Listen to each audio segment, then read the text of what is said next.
ছুটি ছোট হোক বা বড়, ভ্রমণপ্রিয় বাঙালি ব্যাগ গুছিয়ে রেডি। আমিও তার ব্যতিক্রম নই। তবে এবারে আর সমুদ্র বা জঙ্গল নয়, ঠিক করলাম এমন এক জায়গায় যাব যেখানে হাতের মুঠোয় ধরা দেবে মেঘেরা।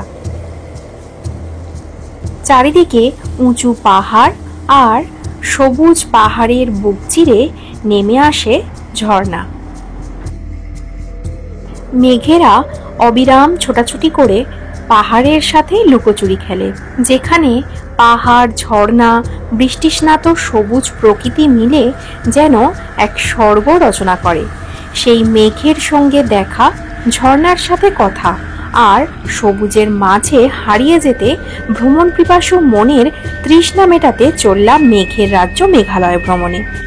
এই পুরো মেঘালয় ভ্রমণে আমরা মেঘালয়ের রাজধানী শিলংয়ে কয়েকটা দিন রাত্রি যাপন করব। এটাই আমার মেঘালয় ভ্রমণের প্রথম পর্ব। এই পর্বে কিভাবে কলকাতা থেকে মেঘালয়ের রাজধানী শিলংয়ে পৌঁছাবেন, কলকাতা থেকে শিলংয়ে পৌঁছাতে আপনার খরচ কত হবে, শিলংয়ে এসে কোথায় হোটেল নেবেন এবং হোটেলের ভাড়াই বা কত পড়বে, এই সমস্ত খুঁটিনাটি তথ্য এই ভিডিওতে আমি আপনাদের সামনে তুলে ধরব। সুতরাং ভিডিওটি শেষ পর্যন্ত দেখতে থাকুন।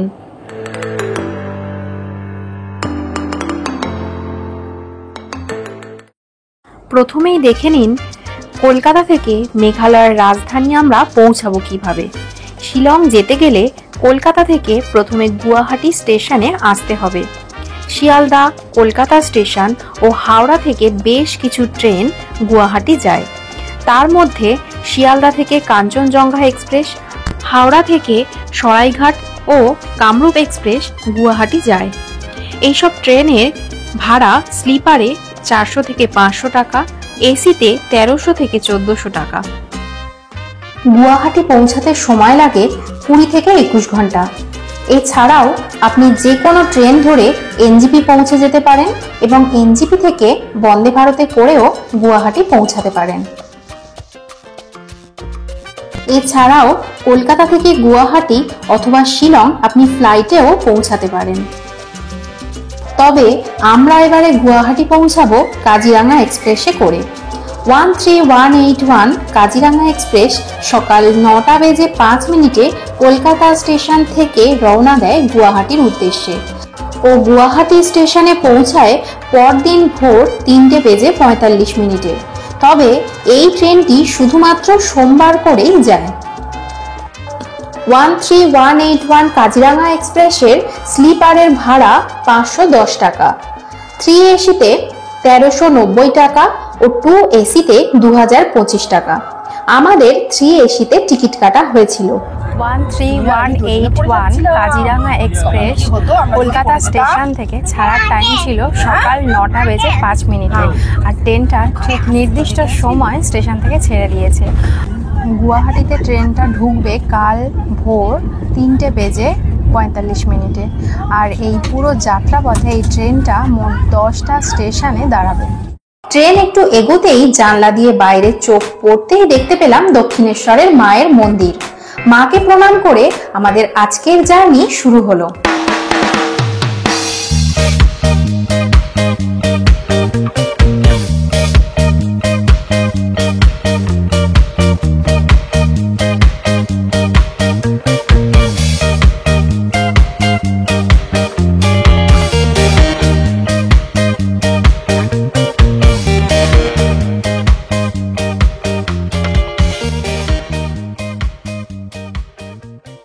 যেহেতু আমাদের সকালের ট্রেন ছিল তাই সকালের ব্রেকফাস্ট ও দুপুরের লাঞ্চ আমরা বাড়ি থেকেই তৈরি করে নিয়ে গেছিলাম।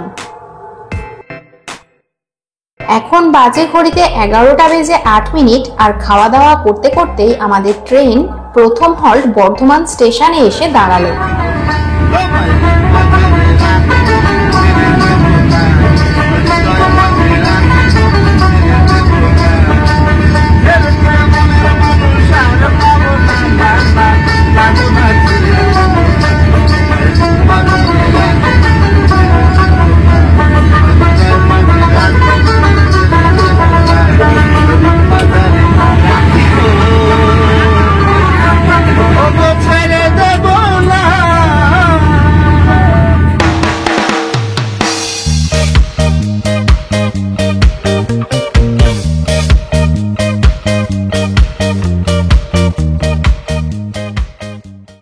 জানালা দিয়ে প্রকৃতির সৌন্দর্য দেখতে দেখতে কখন সন্ধে নেমে রাত হলো।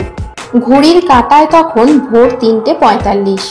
নির্ধারিত সময়ে সেদিন গুয়াহাটি পৌঁছালো 13181 কাজিরাঙা এক্সপ্রেস। আমরা এখন দাঁড়িয়ে রয়েছি গুয়াহাটি স্টেশনের 1 নম্বর প্ল্যাটফর্মে। স্টেশন থেকে বাইরে বেরোবো, তবে 1 নম্বর প্ল্যাটফর্ম দিয়ে না বেরিয়ে আমরা 8 নম্বর দিয়ে বেরোবো। তার কারণ প্রায় সবাই গুয়াহাটি থাকলে পল্টন বাজারে থাকে, অথবা শিলং যেতে চাইলেও সেই পল্টন বাজার থেকেই গাড়ি বুক করেন। কিন্তু আপনি যদি 1 নম্বর দিয়ে বেরিয়ে অটোয় ওঠেন পল্টন বাজারে যাওয়ার জন্য, অটোওয়ালা আপনার থেকে 200 টাকা নিয়ে ঘুরিয়ে ঘুরিয়ে আপনাকে নিয়ে যাবে সেই 8 নম্বর প্ল্যাটফর্মের কাছে। আর 8 নম্বর প্ল্যাটফর্ম দিয়ে যদি বেরোন তাহলে সামনেই পড়বে পল্টন বাজার, আর আপনার শুধু শুধু আর 200 টাকা খরচাও হবে না। তাই আমি যেভাবে 8 নম্বর প্ল্যাটফর্মের দিকে যাচ্ছি, আপনারাও ট্রেন থেকে নেমে ঠিক সেইভাবেই 8 নম্বর প্ল্যাটফর্ম দিয়ে বেরিয়ে আসবেন, তাহলে সামনেই পড়বে পল্টন বাজার।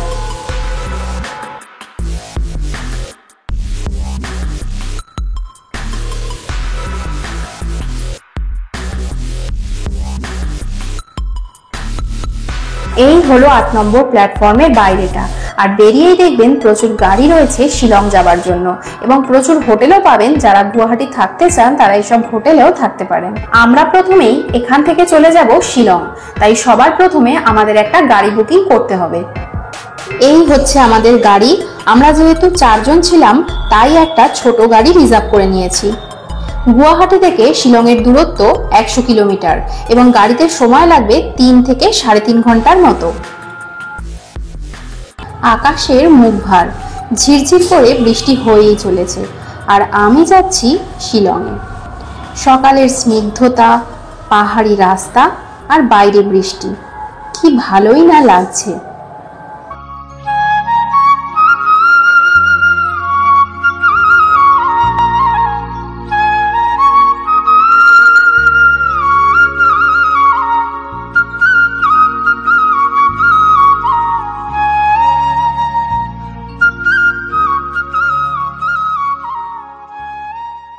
গুয়াহাটি থেকে শিলং যাওয়ার পথে আপনি উমিয়াম লেক ও ডন বস্কো মিউজিয়াম দেখে তারপর শিলং ঢুকতে পারেন, তবে সেটা আগে থেকে ড্রাইভারের সাথে কথা বলে নেবেন। তবে বাস অথবা শেয়ার গাড়িতে গেলে এই অপশনটা কিন্তু পাবেন না। বাস অথবা শেয়ার গাড়ির কথা যখন উঠলই, তাহলে তাতে করে গুয়াহাটি থেকে শিলংয়ে পৌঁছানোর জন্য ভাড়া কত পড়বে সেটা চলুন একবার জেনে নিন।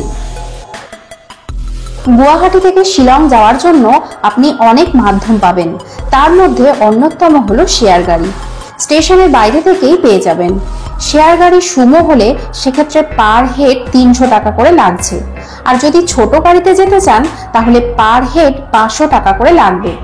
আর বাসে যদি যেতে চান তাহলে পার হেড 180 টাকা করে লাগছে, তবে অ্যাভেলেবিলিটিটা খুব কম। যতদূর শুনলাম সকাল 7টায় একটা বাস যায়, অনলাইনে বুকিং করতে হয়। এর মধ্যে আমরা এই ছোট গাড়িটা রিজার্ভ করে নিয়েছি, আমাদের জন্য বেশ সুবিধাই হয়েছে যেহেতু 4 জন আছি। রিজার্ভ করে এই গাড়িটা 2000 টাকা নিচ্ছে টোটাল গুয়াহাটি থেকে শিলং যাওয়ার জন্য। রাস্তার মাঝখানে একবার গাড়ি দাঁড়াবে, নংপো বলে একটা জায়গা আছে সেখানে ব্রেকফাস্টের জন্য। বেশিরভাগই সবাই সেখানে ব্রেকফাস্ট করে, তবে আমাদের গাড়ি একটু এগিয়ে 36 মাইলে এসে দাঁড়ালো। 36 মাইলে এই রেস্টুরেন্টটাতেই আজকে আমরা ব্রেকফাস্ট করব। 36 মাইলের পর কিন্তু রাস্তায় আর কোনো সেরকম রেস্টুরেন্ট পাবেন না, তাই 36 মাইল অথবা নংপোতেই ব্রেকফাস্টটা সেরে নিন। ব্রেকফাস্টের পর আমরা আবার রওনা দিলাম শিলংয়ের দিকে।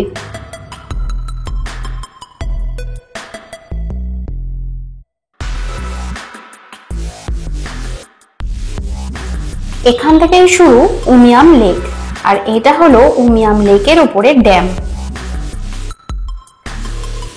এখন আমরা দাঁড়ালাম শিলং যাওয়ার পথে উমিয়াম লেক দেখতে। এটা একটা ভিউ পয়েন্ট উমিয়াম লেকের। রাস্তার উপর থেকে উমিয়াম লেকের ভিউটা অসাধারণ লাগছে, কিন্তু যখন সাইড সিনে যাবেন তখন কিন্তু লেকের একেবারে কাছে যেতে পারবেন। যেখানে ওই বোটগুলো দাঁড়িয়ে রয়েছে একেবারে সেখানে যেতে পারবেন এবং বোটিংও করতে পারবেন এই লেকের উপর।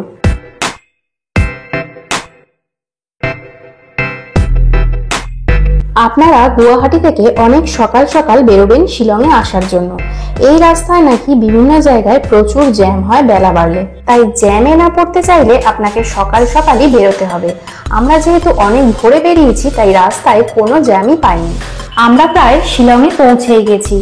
যাদের আগে থেকে হোটেল বুকিং আছে তারা ড্রাইভারকে হোটেলের নাম বললেই সেখানে নামিয়ে দেবে, আর যাদের হোটেল বুকিং নেই তারা শিলংয়ের পুলিশ বাজারে নামবেন। ওটাই হলো সেন্টার পয়েন্ট। পুলিশ বাজারে প্রচুর হোটেল পেয়ে যাবেন। নেমে প্রথম কাজ হলো একটা হোটেল ঠিক করা। শিলংয়ের সেন্টার পয়েন্ট, আর আমরা কিন্তু এখন এইদিকে আমাদের আগে থেকেই হোটেল বুকিং করা ছিল, কিন্তু তাও আমরা পুলিশ বাজারে নামলাম সাইট সিন এর জন্য গাড়ি বুক করব বলে। এখান থেকে গাড়ি বুকিং করে হেঁটে হেঁটে চলে যাব হোটেলে। আমাদের হোটেল পুলিশ বাজার সেন্টার পয়েন্ট থেকে 1.5 কিলোমিটার মতো ভিতরে, আর এখানে কিন্তু পরপর আপনারা অনেক হোটেল পেয়ে যাবেন, তো এখানেও থাকতে পারেন। পুলিশ বাজার থেকে কিন্তু একদমই কাছে এই জায়গা। আপনারাও যদি সেন্টার পয়েন্ট থেকে একটু ভিতরে হোটেল নেন একটু কমেই হোটেল পেয়ে যাবেন।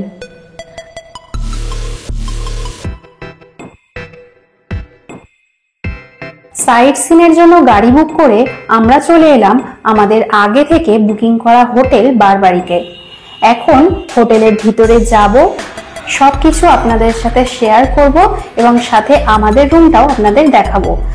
এই হোটেলেই আমরা 3 রাত থাকবো ও এখান থেকেই মেঘালয়ের সমস্ত সাইট সিন ঘুরে দেখব। একদিন যাব ডাউকি সাইট, একদিন চেরাপুঞ্জি, একদিন শিলংয়ের লোকাল সাইট সিন।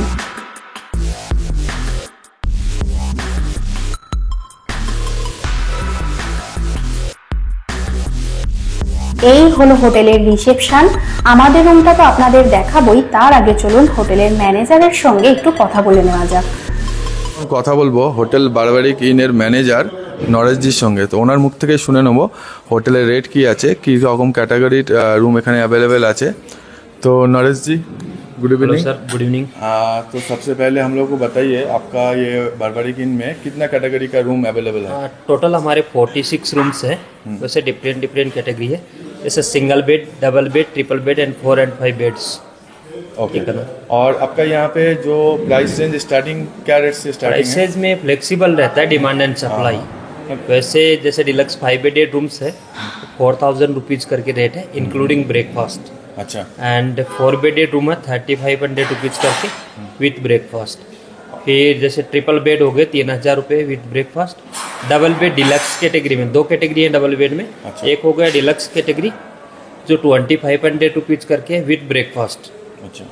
एंड एक हो गया बजट कैटेगरी में 2000 रुपीज़ करके विद ब्रेकफास्ट। बाकी फ्लेक्सिबल रहता है रेट, कभी भी आपको अगर करता है रूम्स चाहिए तो हमारे होटल के नंबर्स पे आप कॉल या फिर व्हाट्सअप कर सकते हो। ओके। और एक चीज़ पूछना है आपका, यहाँ पे अनमैरिड कपल अलाउड है? हाँ, but with IDs and age जो गवर्नमेंट की मेंशन की हुई है। अच्छा। 18 and 21 वो अबव होनी चाहिए। अच्छा। और यहाँ पे चेकिंग चेकआउट टाइम तो जैसे 12 to 12? 12 to 12 no. Thank you so much. Welcome sir. আপনারা তো শুনলেনই কি কি ক্যাটাগরির রুম রয়েছে এই হোটেলে। তো আমাদের রুম রয়েছে ফার্স্ট ফ্লোরে। চলুন রুমের দিকে যাওয়া যাক।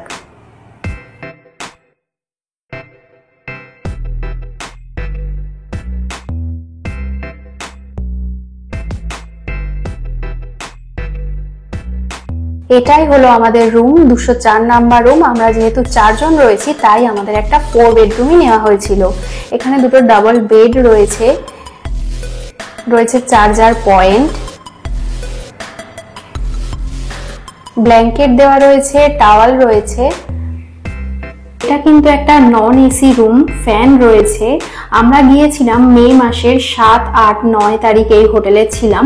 আমাদের ফ্যানটাও চালাতে হয়নি, এখানে মোটামুটি ঠান্ডাই থাকে।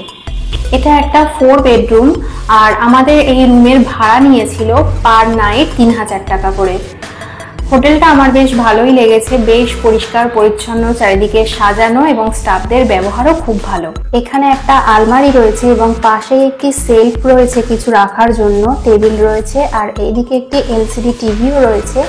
সোজা গেলে এখানে রয়েছে বসার জন্য জায়গা আর মিরর রয়েছে একটা। আর তার পাশেই রয়েছে একটি উইন্ডো, যে উইন্ডোটা খুললেই শিলং শহর এবং দূরে পাহাড় আর চারিদিকে গ্রিনারি একটা সুন্দর ভিউ পাওয়া যাচ্ছে।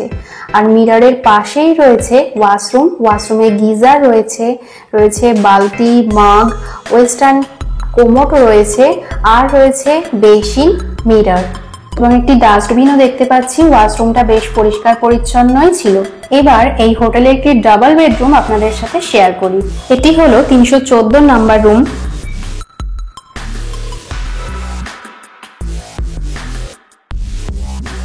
এটা একটি ডাবল বেডরুম, একটি সুন্দর বেড রয়েছে, ওপরে ফ্যান রয়েছে, এসি রয়েছে, ব্ল্যাঙ্কেট দেওয়া রয়েছে, টাওয়াল দেওয়া রয়েছে।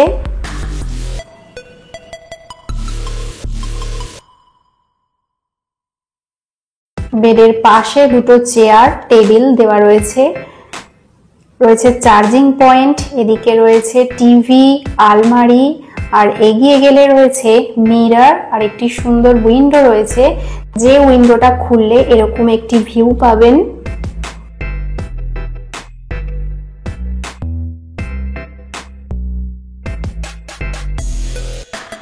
পাশেই রয়েছে ওয়াশরুম, এখানে রয়েছে western commode, basin, mirror, dustbin, বালতি, মগ এবং রয়েছে গিজার। ওয়াশরুমটা বেশ পরিষ্কার পরিচ্ছন্ন।